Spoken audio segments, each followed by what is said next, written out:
আসে, আল্লাহ যে অসুস্থ আছে আল্লাহ তুমি তার অসুখকে আল্লাহ তুমি দূর করে দাও। এই 500 টাকার বিনিময়ে আল্লাহ তুমি তার বালা মুসিবতকে দূর করে দাও, তাকে সুস্থতা প্রদান করো।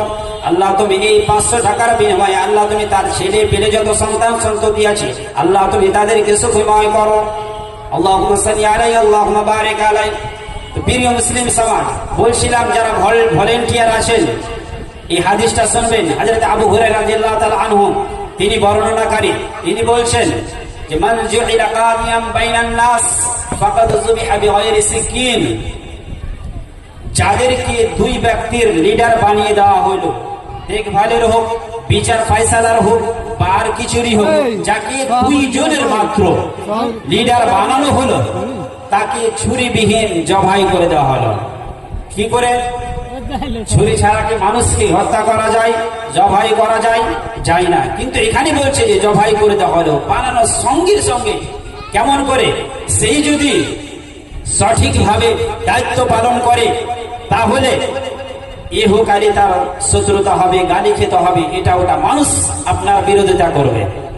আর যদি নাই ভাবে আপনি সঠিকভাবে দায়িত্ব পালন না করেন তাহলে পরকালে আপনাকে জাহান্নামে যেতে হবে। এই জন্যই আল্লাহ রাসূল বলেছেন যে ছুরিবিহীন তাকে জবাই করে দেওয়া হয়।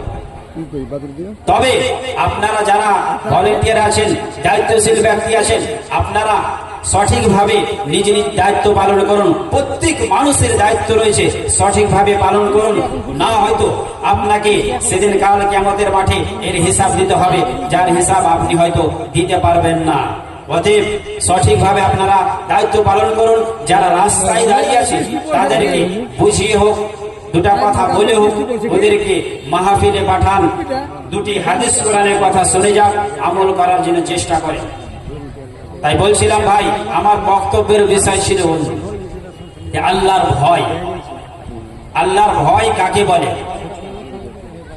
আমরা কিভাবে কেমন ভাবে ভয় করি আল্লাহকে?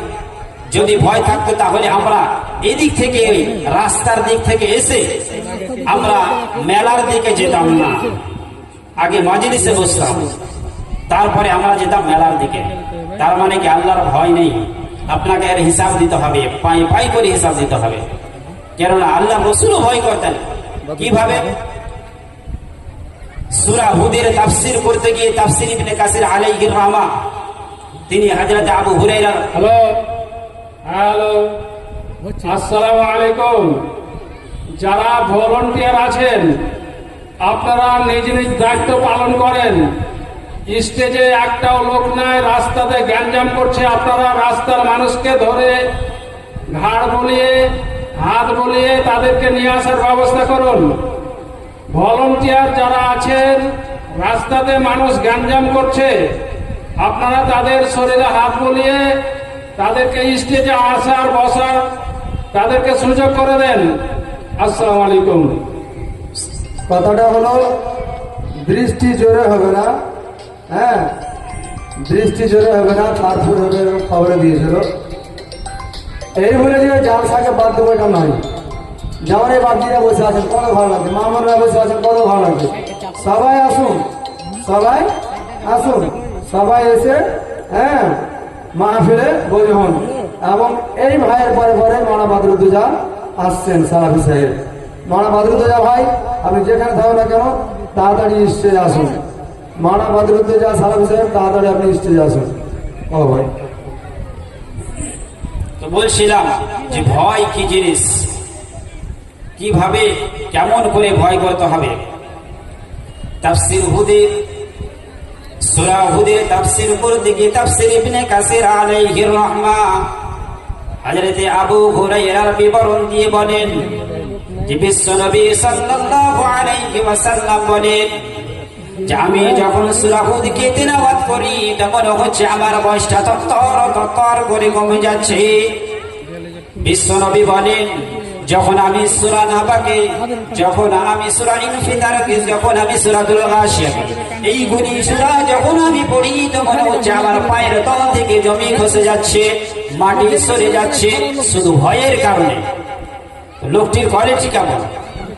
জি বন্ধুরে আমার, শুধু এই নয়, আমাদের নবী নাই, সারা পৃথিবীর মাখলুকাত নবী, ইহকালের নবী, পরকালের নবী, জান্নাতের নবী, যেটাকে আল্লাহ পাক রব্বুল আলামিন এই পৃথিবী থেকে মেরাজের রজনীতে নিয়ে গেছেন।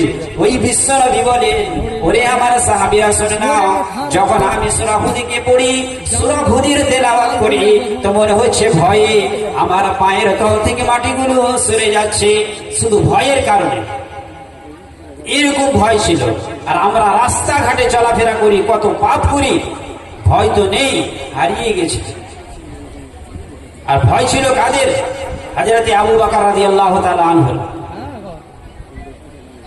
হযরত আবু বকর সিদ্দিক রাদিয়াল্লাহু তাআলা আনহু, তিনি কে? রাসূলের শ্বশুর, মুসলিম জাহানের প্রথম খলিফা হযরত আবু বকর সিদ্দিক রাদিয়াল্লাহু তাআলা আনহু। তিনার ব্যাপারে বিশ্বনবী বলছেন যে, আবু বকর, তুমি কি জানো তোমাকে আল্লাহ পাক রব্বুল আলামিন কতটা সম্মানিত করেছে, কতটা সম্মানে ভূষিত করেছে? তুমি কি জানো সেদিন কাল কিয়ামতের মাঠে তোমার নাম ধরে আল্লাহর 8টি জান্নাত স্বাগতম জানাবে, যে আবু বকর আমার দিকে এসো, আবু বকর আমার দিকে এসো। সেই আবু বকর কি বলছেন জানেন? শুধু ভয়, আল্লাহর ভয়ে। রে আবু বকর, তুই যদি পৃথিবীর বুকে আজ মানুষ না হয়ে যদি ছাগল বকরি হয়ে আসতি, তাহলে মানুষ তোকে ছাগল বকরি বলে জবাই করে খেয়ে নিত। কঠিন কাল কিয়ামতের মাঠে তোকে হিসাব লাগতো না, তুই বেঁচে যাবে। তার মানে কি?